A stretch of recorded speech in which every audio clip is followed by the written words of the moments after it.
Fala pessoal, João Raposo aqui falando com vocês e hoje eu quero falar com vocês sobre um tema que está em todo lugar, um tema que é sempre quase muito mal entendido, né? Esse tema é narcisismo e eu vou dividir com você esse tema porque é um tema bem extenso, eu vou fazer em vários vídeos, né? Tem várias visões, tem muita coisa anotada e eu estou vendo bastante esse tema na formação em psicanálise. Aliás, eu estou fazendo psicanálise aqui no Instituto Superos, em Bauru. Recomendo demais para quem gosta de psicanálise procurar essa instituição. Eu estou adorando a organização do Instituto. E essa aula eu assisti com o professor Luiz Henrique Herrera. Eu estudei bastante esse tema aqui, estou com as minhas anotações aqui e vou também colocar minha visão sobre o tema aqui porque eu estou com as minhas anotações aqui porque eu tenho um probleminha de déficit de atenção, né?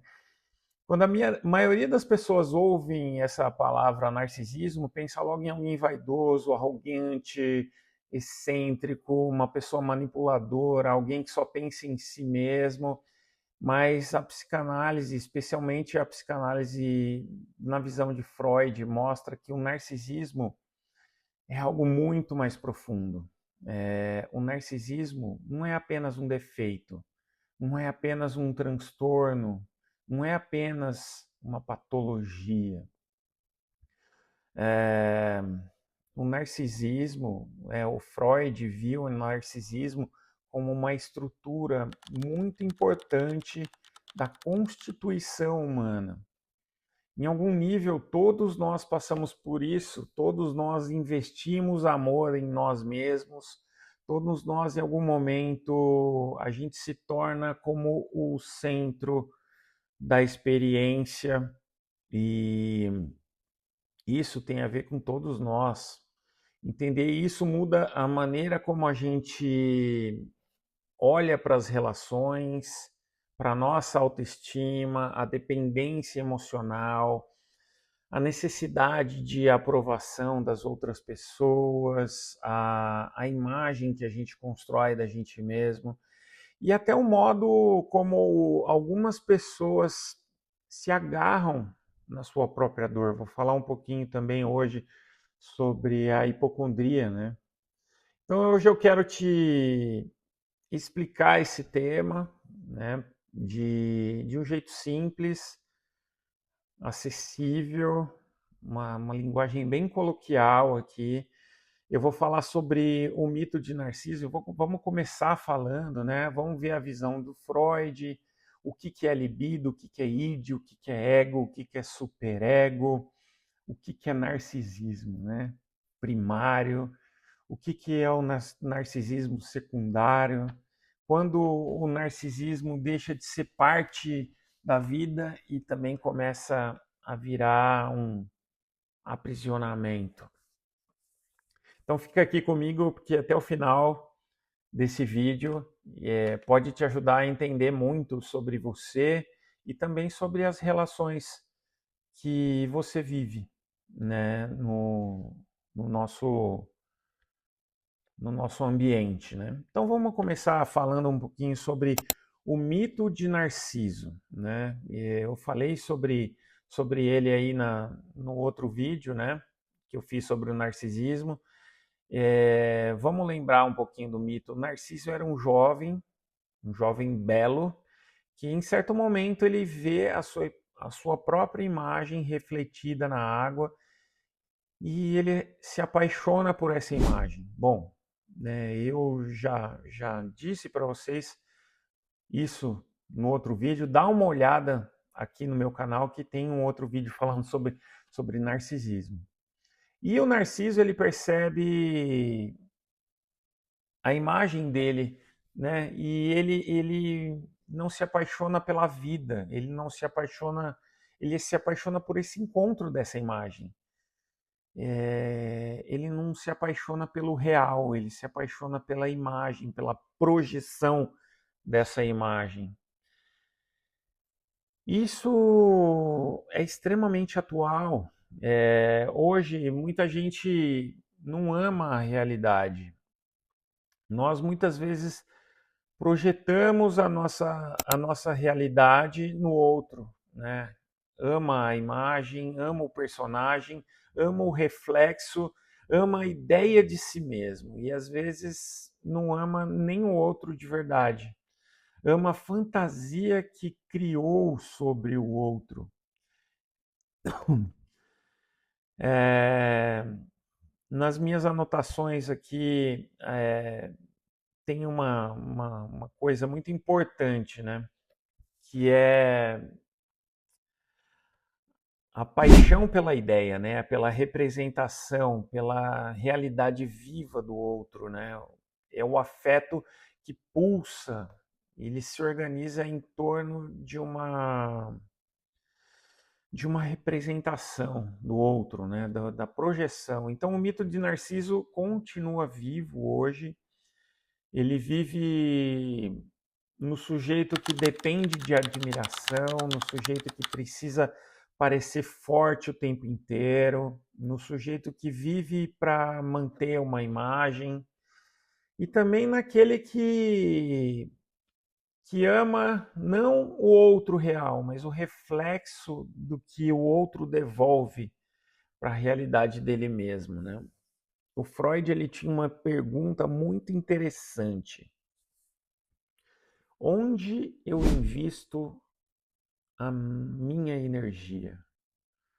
Né? Essa é uma pergunta muito importante que Freud fazia, né? Essa ênfase, da onde eu invisto a minha energia.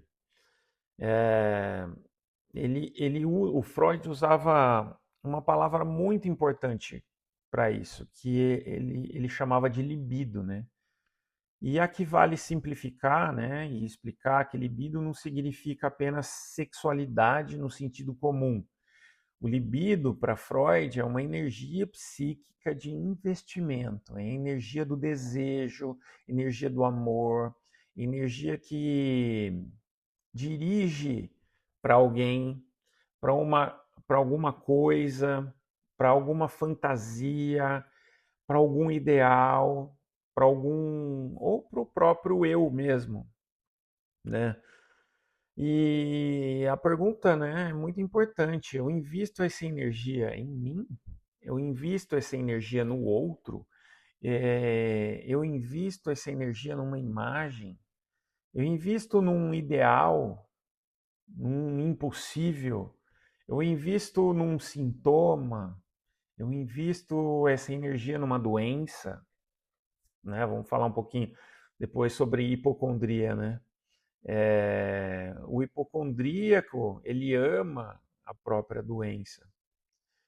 E isso é duro, mas é algo muito profundo, porque Freud percebe, às vezes, o sujeito não apenas sofre com os sintomas, ele também organiza a sua vida em torno desse sintoma, em torno dessa doença. A doença vira o assunto amado, né? Vira a trama da vida, vira eixo da identidade, vira o lugar onde a libido se fixa, onde a pessoa coloca, investe muito essa energia.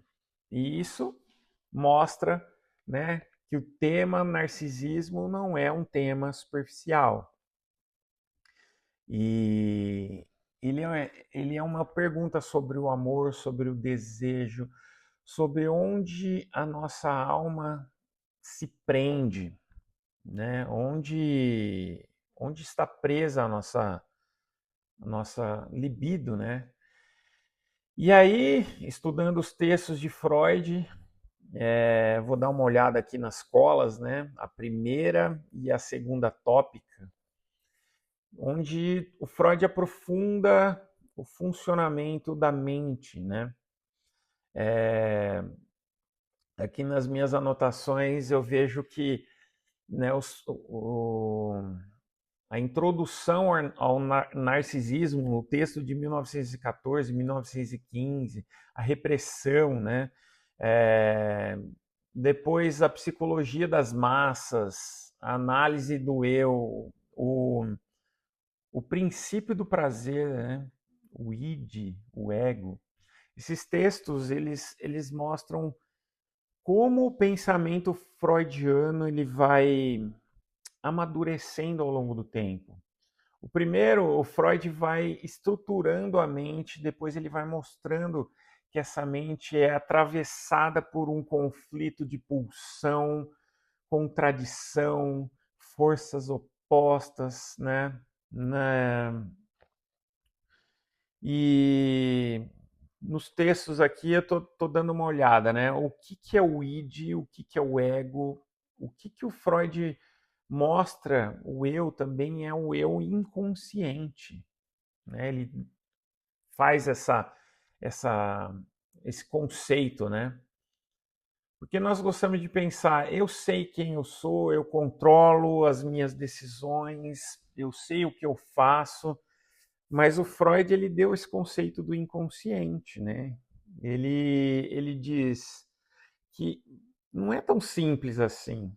Tá tudo guardadinho lá no nosso inconsciente, né? Existe o desejo inconsciente, existe conflito interno inconsciente, existe defesas que a gente tem inconscientes, repressão, repetição de padrões, e muitas vezes você não faz porque você não é consciente daquilo, né? Você faz porque você está preso a uma lógica psíquica que ainda você não conseguiu elaborar, está ali preso no seu inconsciente. Mas o que é o id, o ego, o superego, né? Vamos dar uma olhada aqui nas minhas anotações. Bom, o id, a gente vai simplificar um pouquinho aqui, né, os conceitos, porque são conceitos complexos, né? O id é a parte mais pulsional, mais primitiva, é a parte mais imediata nossa, regido pelo princípio do prazer como sede dos afetos e também está ligado ao que tudo que foi reprimido, né? Ou seja, o id ele quer satisfação, ele quer prazer, ele quer descarga, ele quer aqui, quer agora, ele não quer esperar, ele não quer negociar, ele não quer moral, ele não quer limite e é a parte da gente que simplesmente quer. O ego, o ego já funciona pelo princípio da realidade. É a sede das angústias. O ego ele tenta mediar, né? Ele diz assim: eu entendo o desejo, mas o mundo existe. Eu entendo a vontade, mas existem limites. Eu entendo o impulso, mas existem consequências. Então, o ego é aquele que tenta costurar o que deseja, o que é possível e o que a realidade permite. Mas isso acaba gerando uma angústia, porque ele fica no meio desse fogo cruzado, né, do id e do superego. E o que é o superego?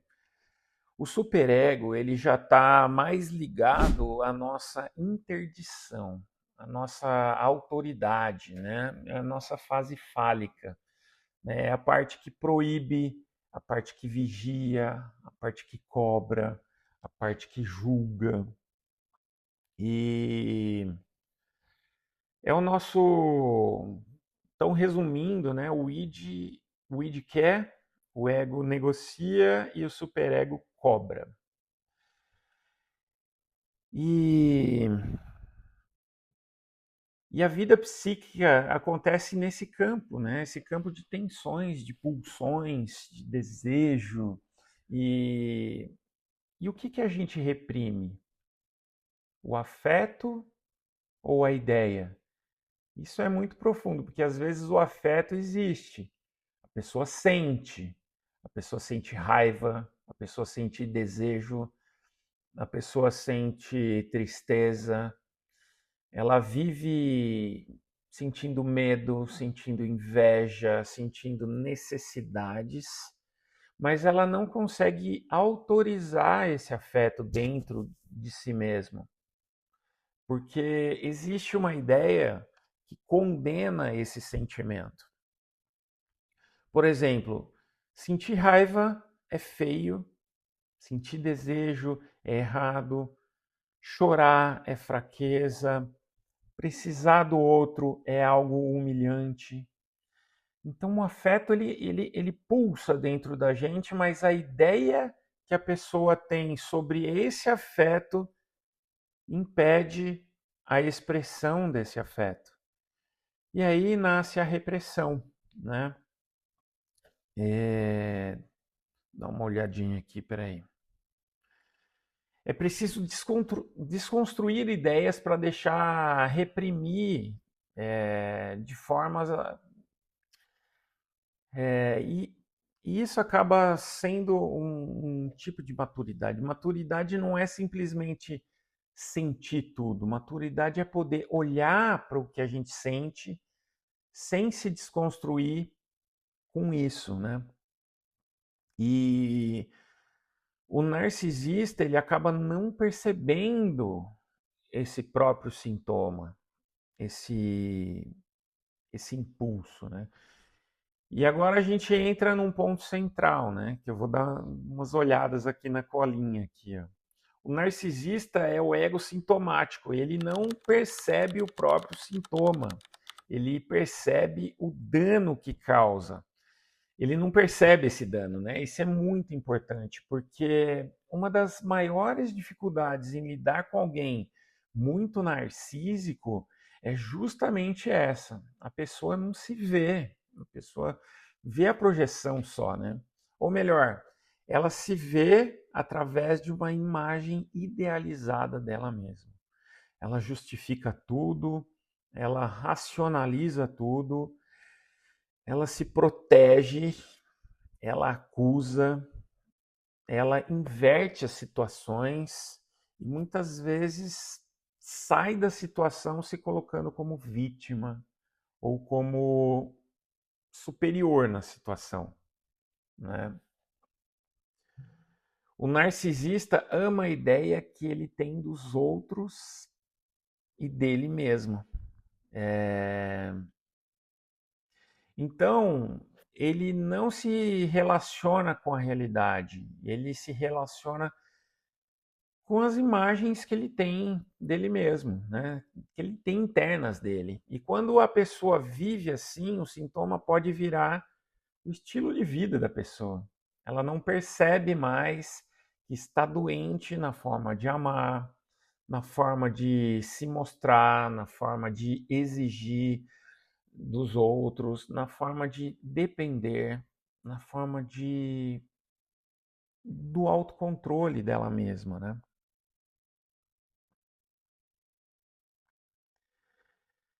Né, o professor disse assim: recordar, repetir, elaborar, né? Isso é praticamente resume o processo terapêutico.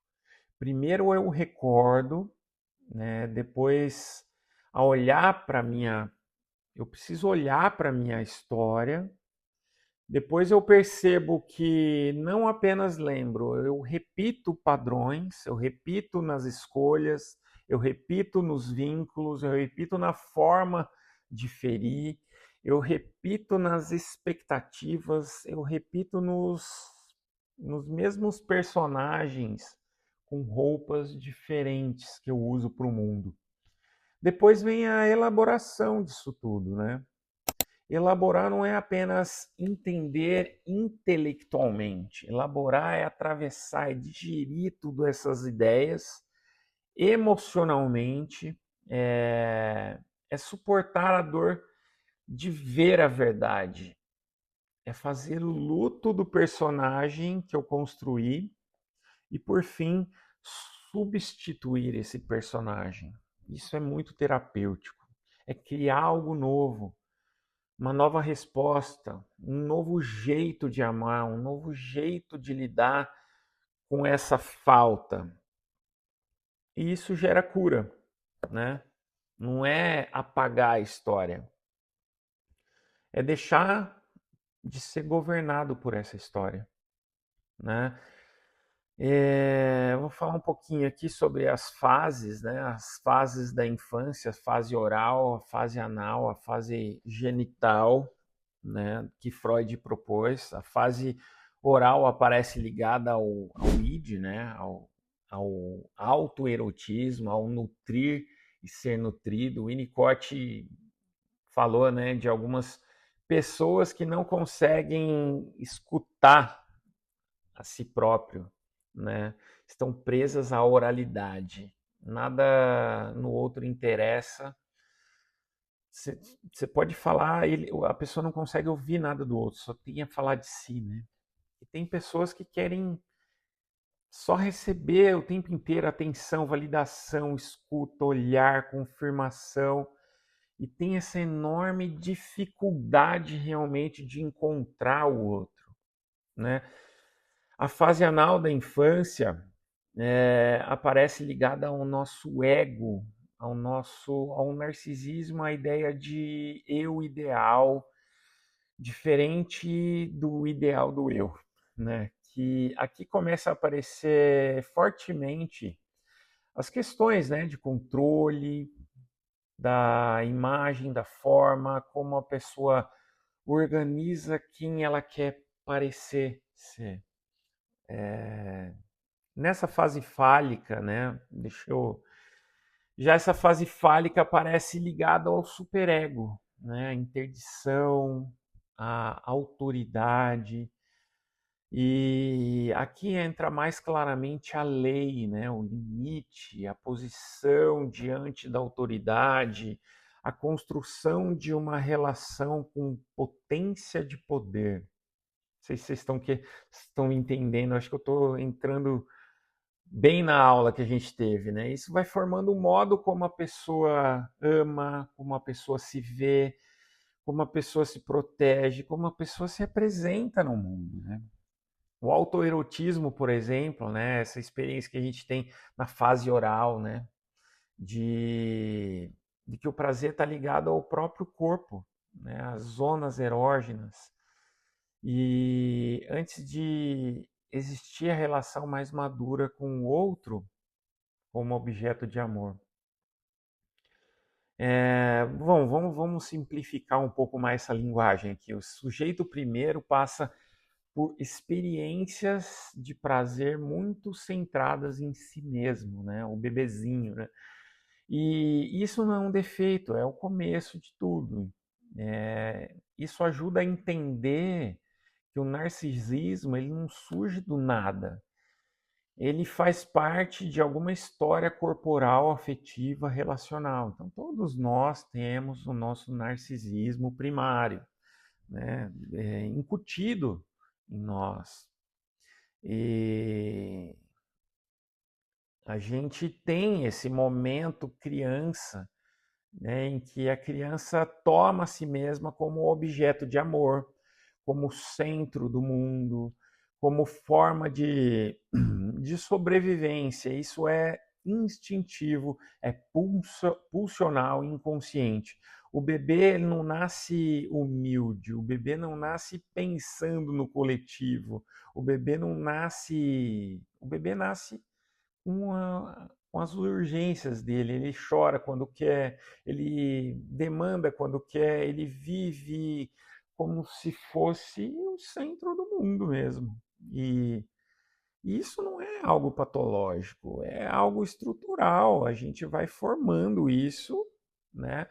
E a Melanie Klein, né, nas minhas anotações aqui, disse algo muito importante. Mesmo que a criança esteja centrada em si, ela já está em relação com a mãe e já existe essa troca, já existe esse investimento em alguém que cuida. Isso é lindo, né? Porque o bebê não é uma ilha, ele se constitui na relação, ele vai amadurecendo, ele vai se amadurecendo nas relações que tem com o outro, né? Nas fases, né? O Freud fala, né, a majestade bebê, né? Tem uma parte muito forte aqui, né? Quando a gente se torna pai, muitas vezes a gente volta numa espécie de narcisismo primário através dos nossos filhos, né? A criança vira a majestade bebê para nós, pais, né? Os pais querem dar de tudo, querem compensar tudo, querem reparar no filho aquilo que eles não tiveram. E a frase é quase que assim, né? Deixa ele, não, ele eu não tive isso, então deixa ele.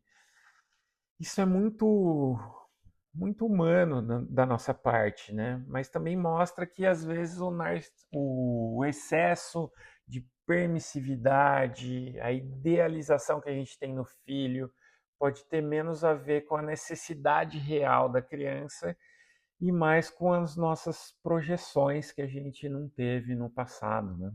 A gente compensa. E aí o Freud também fala do narcisismo secundário, né, que aparece nos momentos posteriores aí a nossas fases de infância, que a gente começa a investir libido em objetos, né, mãe, pai, brinquedos, compartilhar, o vínculo com o outro. Agora a gente começa a sair da gente mesmo, a gente começa a amar, a gente começa a investir um pouco da nossa libido no outro, né? Começa a perceber o outro, que existe alguém fora da gente mesmo. E aqui aparece uma tensão importante. Quando a gente investe no outro, ele também espera um retorno. E isso começa aí uma pergunta muito humana, né? Eu amo o outro ou amo o que o outro devolve para mim? Essa pergunta é uma pergunta para a gente se fazer, né? Porque muita gente ama esperando aprovação, esperando valor, esperando confirmação, esperando segurança, esperando reconhecimento. Então o amor pode se misturar com um narcisismo aí, né? É... E o professor falou uma frase da Bíblia, né? O professor Luiz Henrique, ele citou uma frase bíblica de Mateus aqui, que é: ame o próximo como a ti mesmo. Como uma imagem de equilíbrio entre libido do ego e libido do objeto. É um equilíbrio. Isso é lindíssimo, né? Porque o problema não é amar a si mesmo. E o problema também não é amar o outro. O problema é o desequilíbrio do amor, né? A constelação fala muito sobre o equilíbrio também, né? Tem gente que ama só a si mesmo e tem gente que se abandona para amar o outro. Nenhum dos dois extremos é saudável. A gente precisa ter o equilíbrio, né? Amar o próximo como a ti mesmo, né? É maturidade. Nem só eu, nem só o outro. É, é um encontro do equilíbrio mesmo, né? Bom, acho que eu me estendi bastante nesse tema. Se esse vídeo fez sentido para você, já deixa o seu like, porque isso ajuda muito o nosso canal a chegar em mais pessoas. Se inscreva aqui no nosso canal para a gente ter esse bate-papo aqui sobre, né, psicanálise, constelação familiar, análise sistêmica, psicossomática, desenvolvimento humano. Eu adoro esses temas. Me conta aqui nos comentários, né? Quando você ouve a palavra narcisismo, você pensa mais em vaidade, em ferida? Me conta aqui, eu quero dar uma olhada, ler aqui os comentários, né? Isso ajuda também bastante o canal. E eu quero ver também um pouco da sua visão sobre esse assunto. Bom, pessoal, me alonguei demais. A gente se vê no próximo vídeo. Vou dividir esse tema, vou falar mais vezes sobre narcisismo. Beleza? Galera, até o próximo vídeo. Vamos lá.